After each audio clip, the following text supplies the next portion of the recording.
Hi, my name is Natasha Tracy, and this is Bipolar Burble.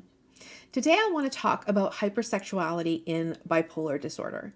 So hypersexuality can be a symptom of bipolar disorder. It typically occurs in either mania or hypomania, or possibly even in a mixed mood.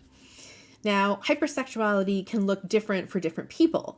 It may be heightened arousal and sexuality that they just feel and doesn't necessarily result in any grave action, but it can also be someone who is really driven to find sexual experiences outside of their monogamous relationship, or someone who insists on having sex over and over and over again with their partner, but never feeling satisfied or complete.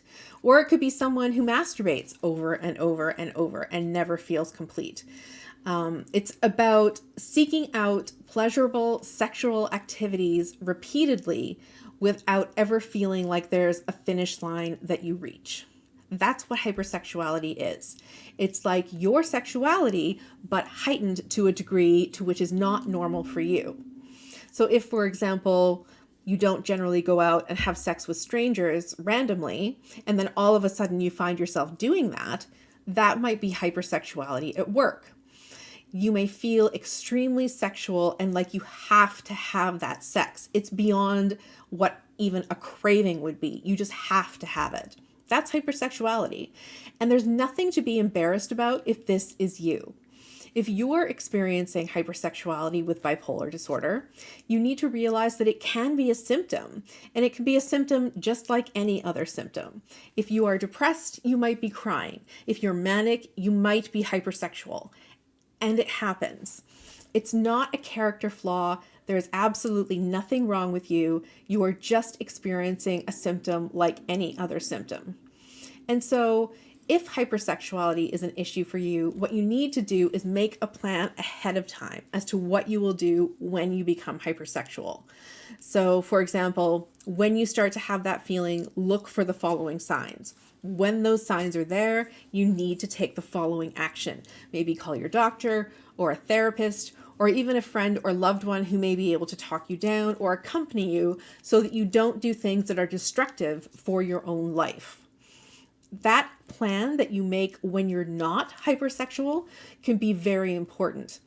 But the other thing that's really important is to talk to your doctor about that symptom. Because what you need to do is deal with the mood as a whole. You need to say, I'm experiencing mania and I'm experiencing hypersexuality as part of it.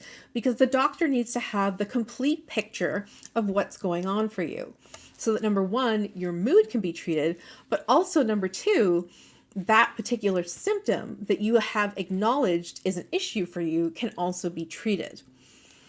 I know that most people don't want to walk into a doctor's appointment and start talking about their sex life. I totally get it. It's not very fun. But understand that a doctor is not going to look at it as a personal thing about you.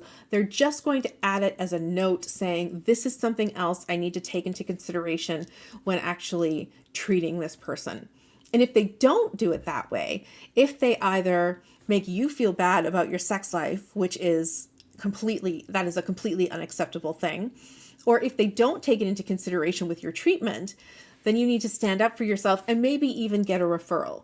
Because the symptoms that are a problem for you are the symptoms that are a problem for you. And those are the ones that need addressing. So if hypersexuality is one of them, realize that it's okay. It's not your fault. And you can get that treated just like any other symptom. My name is Natasha Tracy, and this is Bipolar Burble.